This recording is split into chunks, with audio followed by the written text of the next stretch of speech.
Hello, class. This is Professor Burko, and I am giving you the first glimpse of your teacher for English 1A Summer School Edition at Shasta College.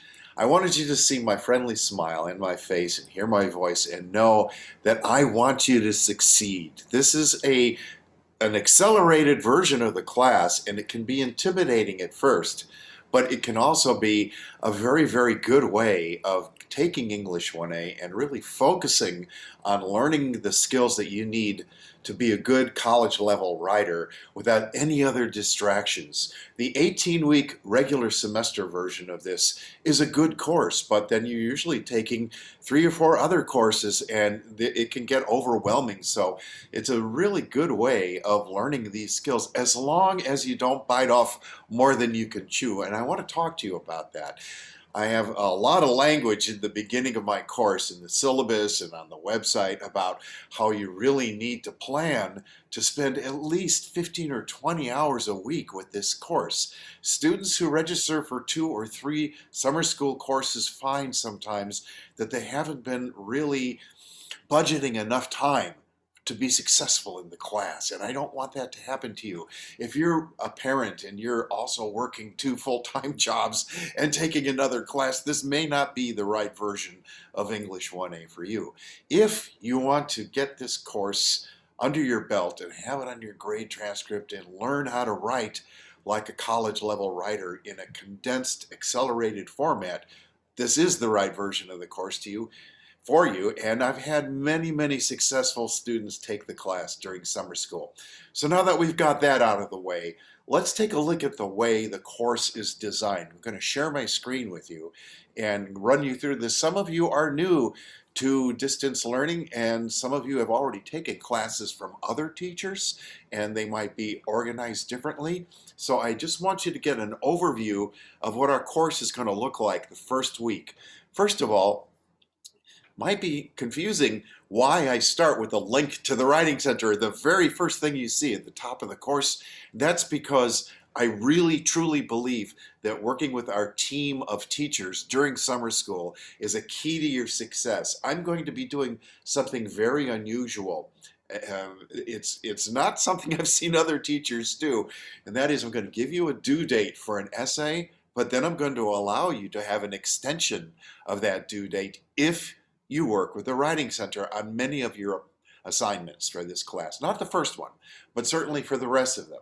And students say if a paper is due on Monday, July 1st or something, they'll have the ability to earn an extension if they work with the Writing Center to July 8th or something like that. It gives you a full extra week to work on the assignment, but only if you earn that extension.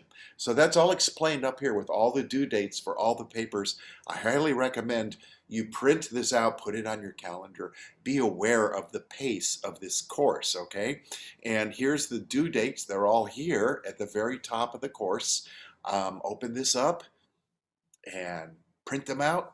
There's the first one. The first essay is going to be due Friday, June 11th. Don't worry about it too much. It is an icebreaker essay, and I want you to just have some fun. I will not be grading the first draft of your first essay, so don't overthink it. What I want you to do is very clearly explained on the website, and there's the welcome page, which you probably found because you're watching this video. Here's the syllabus. It's a really important skill to learn how to read and understand a syllabus for any college course because it's kind of a contract between the teacher and the student. This is what I expect from you, and you do this and you'll earn a grade, and this is how I evaluate students and so on. There's a bunch of legal language in the syllabus that I did not write. I'm required to put it in there, but you'll be able to hear my writer's voice in between all of that stuff.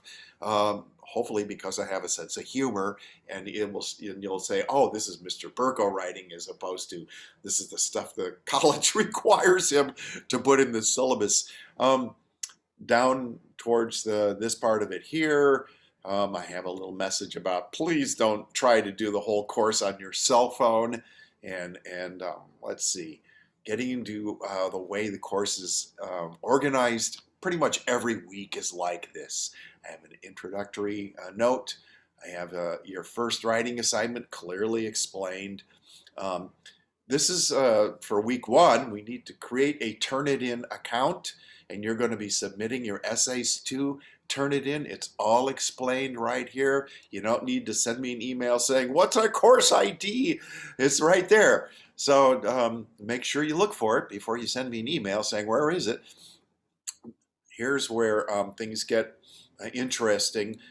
Every week I'm going to be giving you some reading assignments from a book that I wrote. Yes, I know I'm just a community college instructor, but you might be surprised to find out that I wrote a textbook that's been used by millions of students, thousands of teachers, and it's also a television series with all these interesting characters in it. And yes, this is the 20th anniversary edition of the textbook. I have a line in here saying, sure, the interviews are 20 years old, but advice is just as fresh when you think about it.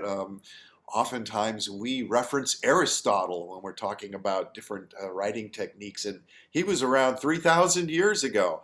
I wasn't able to interview Aristotle for this television series, but I was given permission to quote him. And yes, it's a television series too. You will have access to using programs in the television series for free. Students in other campuses around the country had to pay to see these television programs. I will be giving you chapters in the textbook. Let's take a look. There's one here. It's required reading, it says, television program and chapter called Finding Something to Say. And the way this will work is there's a chapter, there's a link to the television program right there. If you click on that, you'll be able to watch the television program. They're all about 25 minutes long. Some surprising people, and I won't give you a spoiler. You'll discover who's in the television series as you watch it. And then the chapter here, and I'd like you to read the chapter till you get to the bottom.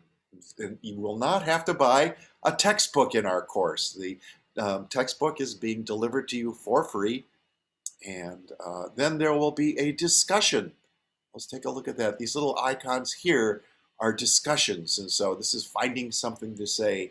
I have you doing a discussion after you watch the television program and after you read the chapter. And then we have one more. It says required.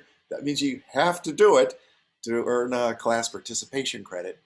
At the very end, after you've done the discussions and read the textbook chapter and written your essay, I have a checklist for you to work on, and I'd like you to do this.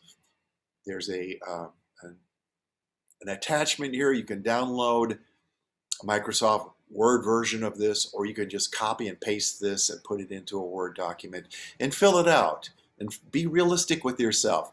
How much time did I spend reading the syllabus? How much time did I spend taking the syllabus quiz? How much time did I spend writing that first essay? How much time did I spend reading the chapter, watching the television programs, participating in the discussion? Total hours of week one. I'd like you to add them up, because a lot of students at first, they go, oh, I'm spending so much time with this class, it's way too much. But if you go over the checklist and you fill this out, you'll realize, wow, it's not that much different than taking a traditional class where I have to drive to campus every week, 2 times a week, to listen to the teacher lecture at me for 2 hours every time I go there. So if you're spending more than 15 to 20 hours a week on my course, something's going wrong, and I'd like to know. And if you're spending quite a bit less than that, I highly recommend you work ahead toward week 2, and in week 2, work ahead towards week 3, because the summer semester goes by very, very fast, and the more you work ahead, the more prepared you will be for that accelerated pace. When you finish filling out this form, I'd like you to send it to me via email so we can discuss what you're learning. I'm very friendly. I like to correspond with my students. I want you to succeed. This is long enough. I think that you're already getting tired of listening to me, but on the positive side, you don't have to listen to me lecture at you in a classroom. You can just watch these videos, do the homework assignments in your air-conditioned home, hopefully air-conditioned, and enjoy the process of learning how to be a college-level writer. That's what this course is all about. Fill out the form at the end of the week. Send me an email. Let's correspond. Let's get to know each other. All right? Enough of all that. I'm going to stop sharing and stop recording and say goodbye for now.